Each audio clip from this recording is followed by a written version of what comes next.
know if that's an Onion article headline or quote, but this just makes no sense to me. I don't even care. I think it's one of those dead ends. Oh!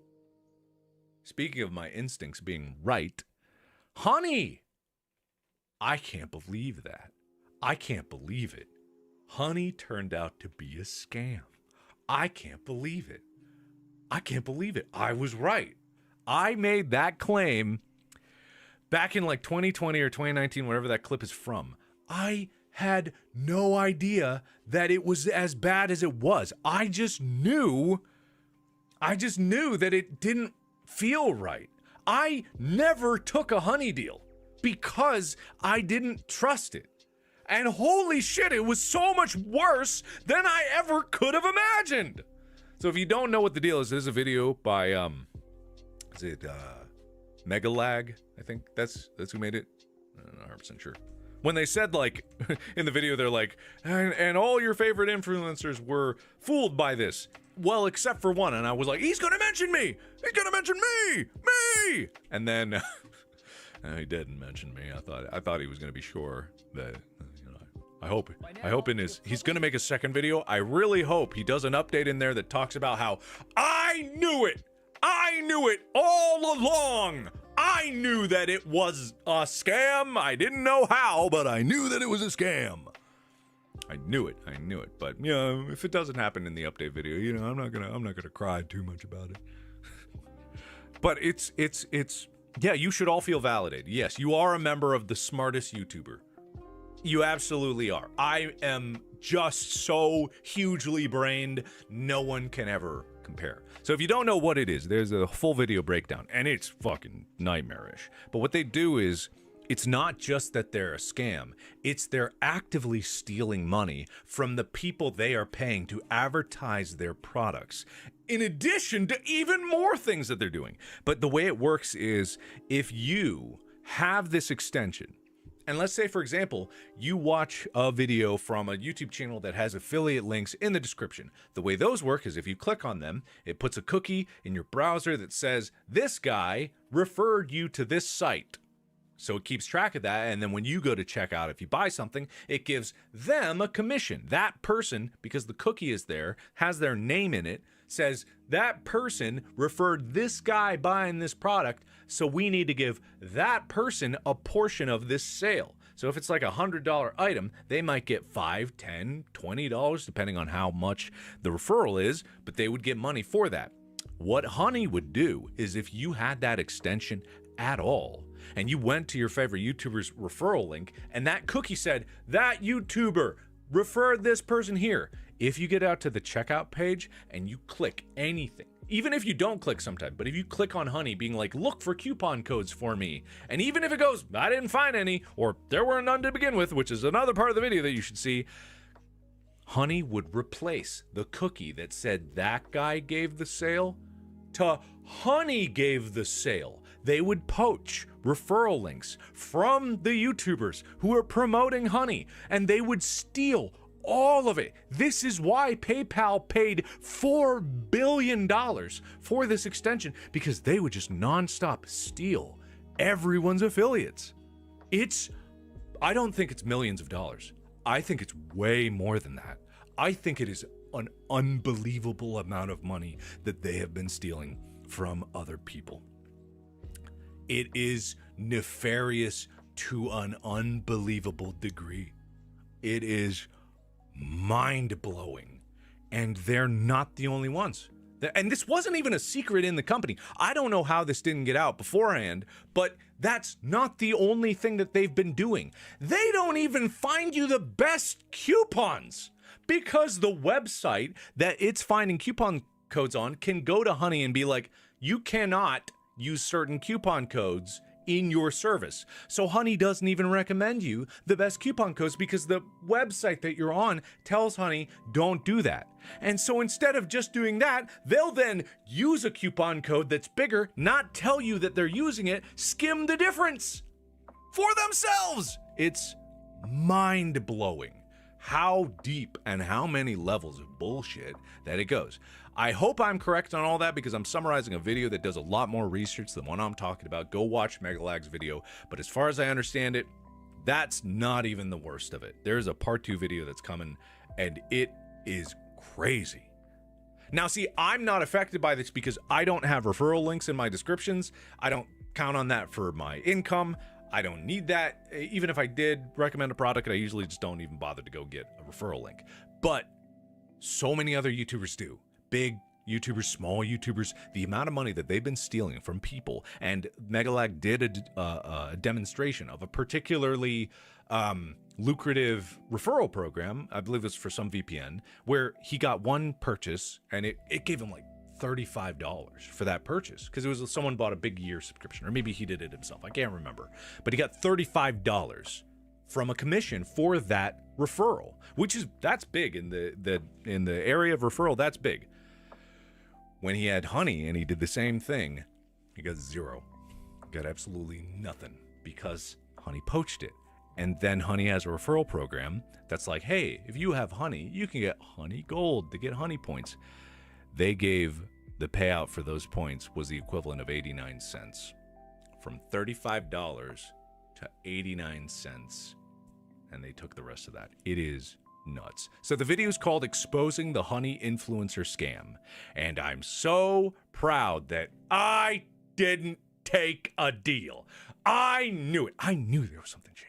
I knew it because it didn't smell right. A lot of other YouTubers that I talked to were saying like I'm crazy and paranoid, but it didn't make sense because where does the money come from? Where do they get the money to pay all these YouTubers? Where do they get the money? It's because they're making money on those same YouTubers. They're paying them money so they can steal money from them later. It's nuts. That's why I don't think it's millions. I don't think it's millions because they have probably paid millions just for those advertising campaigns, because they've done, I think he did the counting, it's like 5,000 paid sponsorships across all of YouTube's, totaling up billions of views. To pay for that in terms of advertising, that costs millions and millions of dollars. They are stealing hundreds of millions of dollars. I'd be willing to bet tens, if not hundreds, it's definitely in the tens of millions of dollars. It's crazy.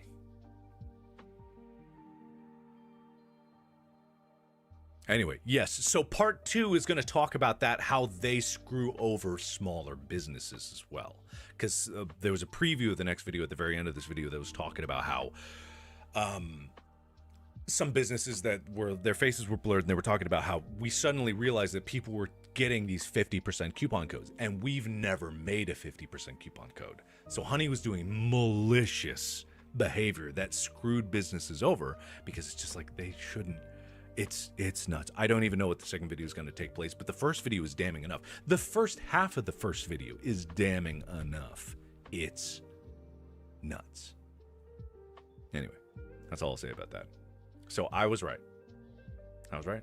There's proof. I was right. I didn't even know if I said that on a video or on a stream, but apparently I did, and apparently I went into great detail about it, about my paranoia. Honey CEO is a comic villain.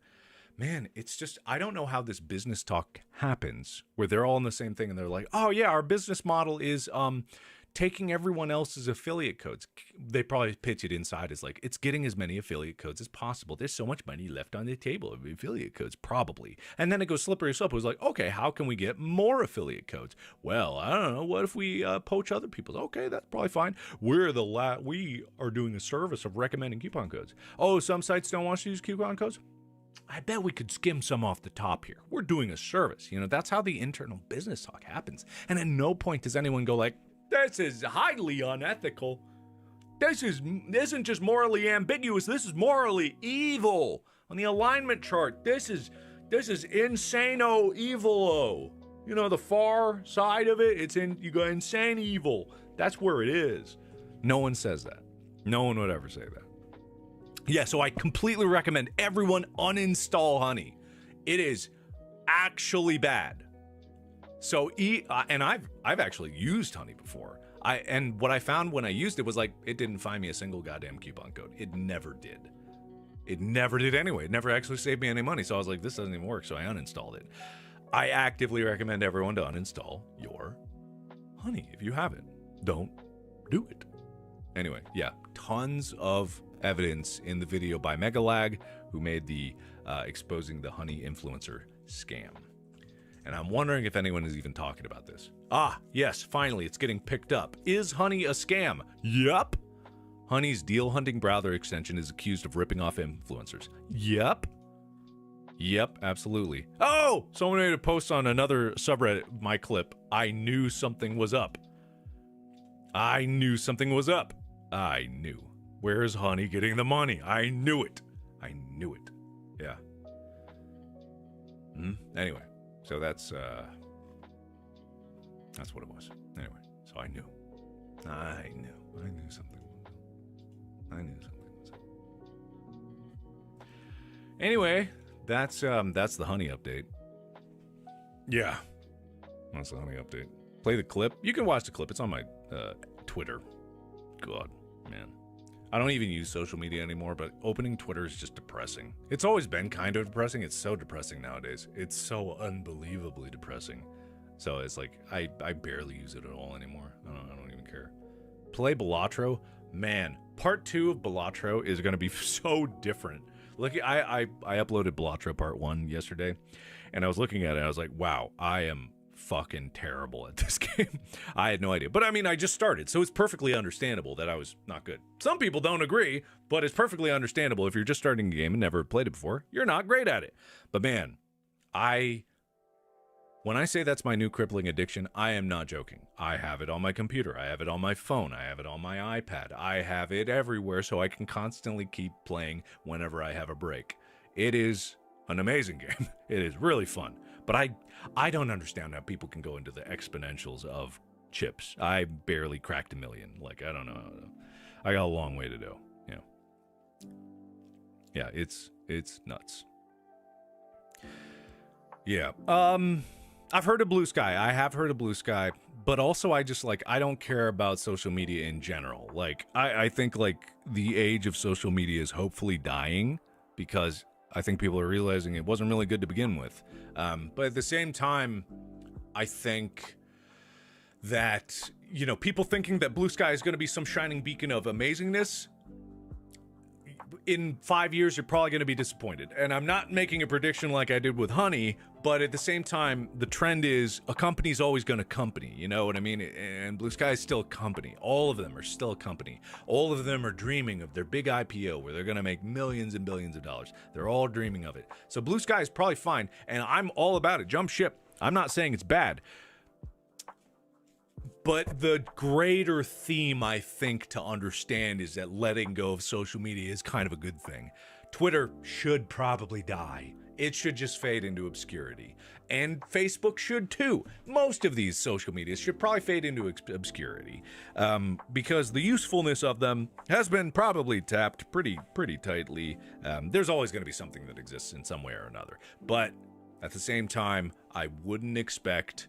Yeah, inshitification. That's the term of it. It's inshitification comes for us all, and it's probably going to end up there eventually. But if it's fun for now, it's pretty good. Like, same with Reddit. Reddit, the inshitification is just getting inshitificationer. It is just constantly going down. And now, me being on Reddit, again, depressing.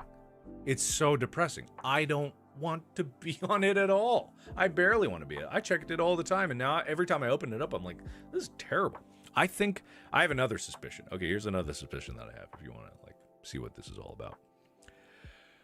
I believe 95% of all the content that you see in the big popular subreddits that are all about drama, they're all the am I the asshole, or like the other ones that are exactly the same, or am I overreacting, or whatever they are, fake.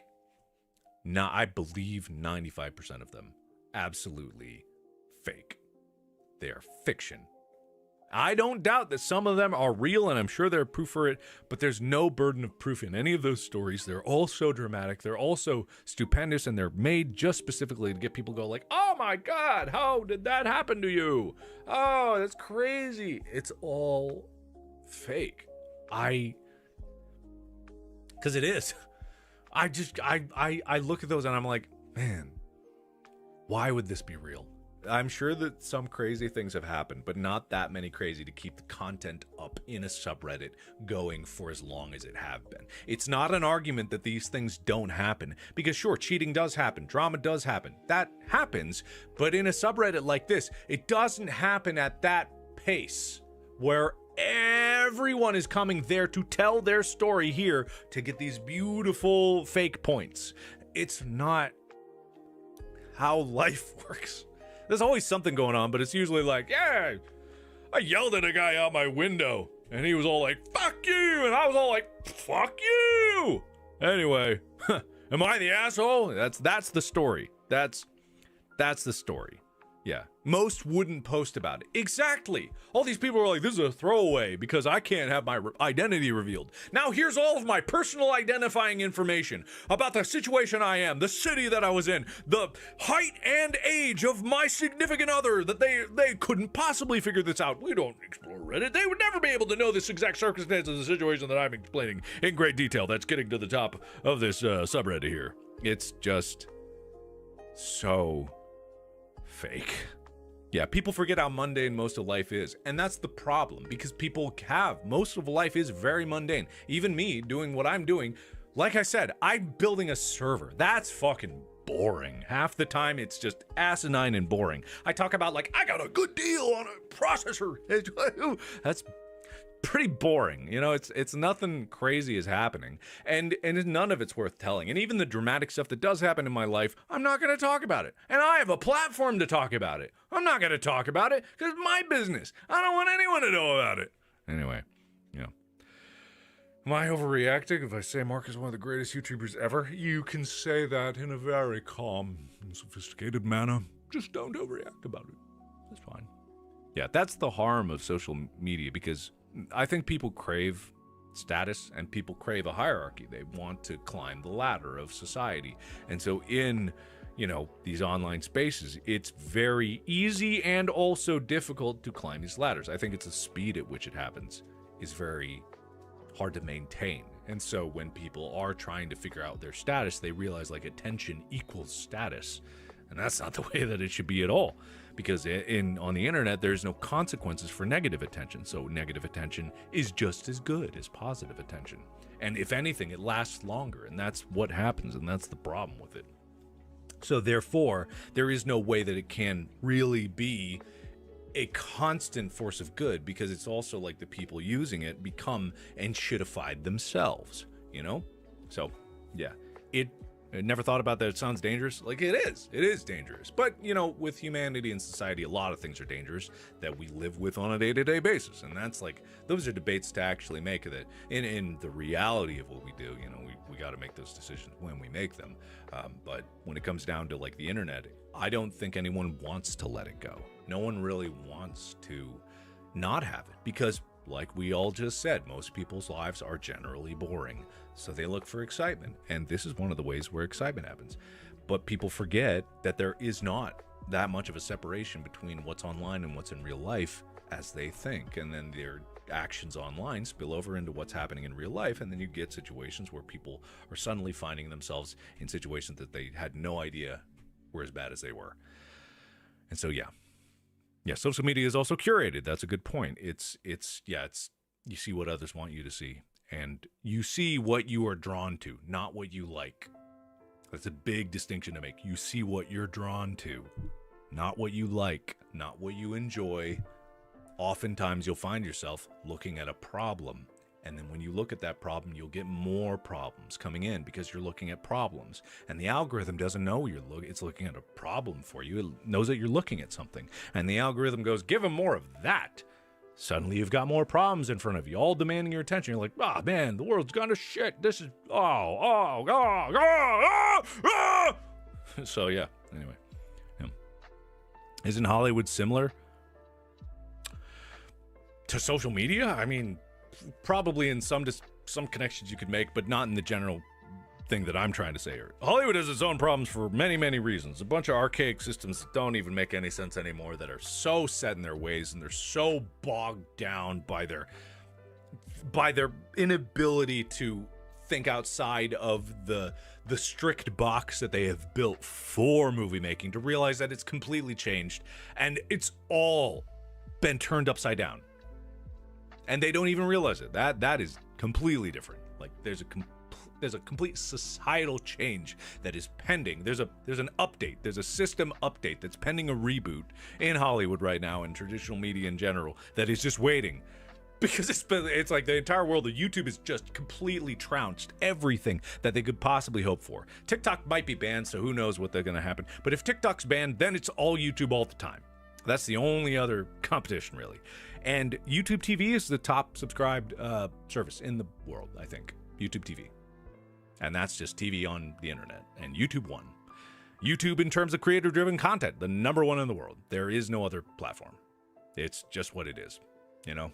And say what you want about it, it's better than some alternatives. It's not perfect, and it never will be in shitification and a company. But at the same time, it's taken over. It's taken over. Yeah. Some movies still peek through, and because people want to watch movies. But if they don't change, they're not going to go anywhere. Yeah. Anyway, wish you could hide YouTube Shorts. Yeah, I know. But if you think about it as something like, okay, so thinking about Shorts, right? Like, I didn't like Shorts at first. I was like, I'm never going to like this. But at the same time, there's some fun content on Shorts. I like Shorts more than I like TikTok because oftentimes the Shorts are clips from people's actual YouTube videos. So if there's a short that I like, there's usually a button to be like, I want to watch this full video. I use it, and I think I've curated it as a way to get quick snippets of videos. And when something catches my attention that I actually like, I can go to their channel and I can see all of their full content. So I don't use it just as I'm watching short form content. I use it as a filter to be like, I like this creator's style. Let me go see what else they got. And then I can go like, it's not really worth it. I won't subscribe to that. I use it as a filter, and I think it's great. Yeah. And sometimes the shorts aren't just stolen from TikTok. Dude, let me tell you, all those TikTok creators that you love are also on YouTube. YouTube is the source of it because TikTok doesn't make that much money.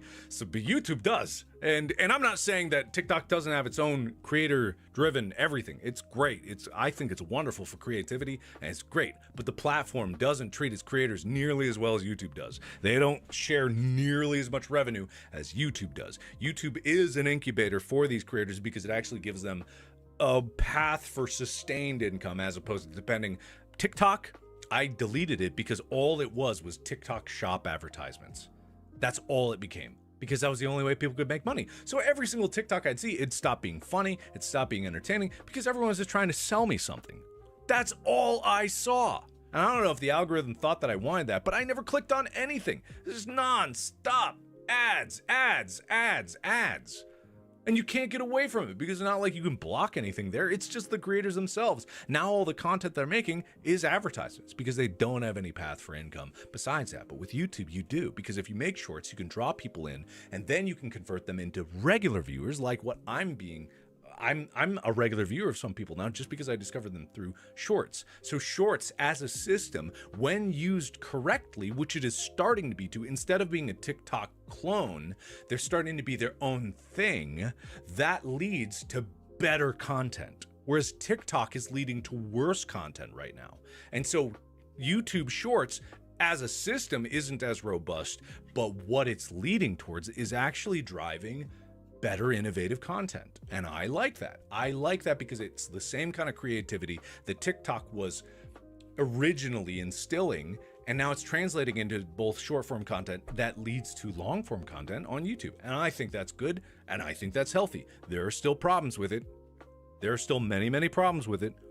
That being said, if you can look at something separate from the good and the bad, you can see like, oh, this is actually cultivating what I want to see out of the creator-driven economy that we have.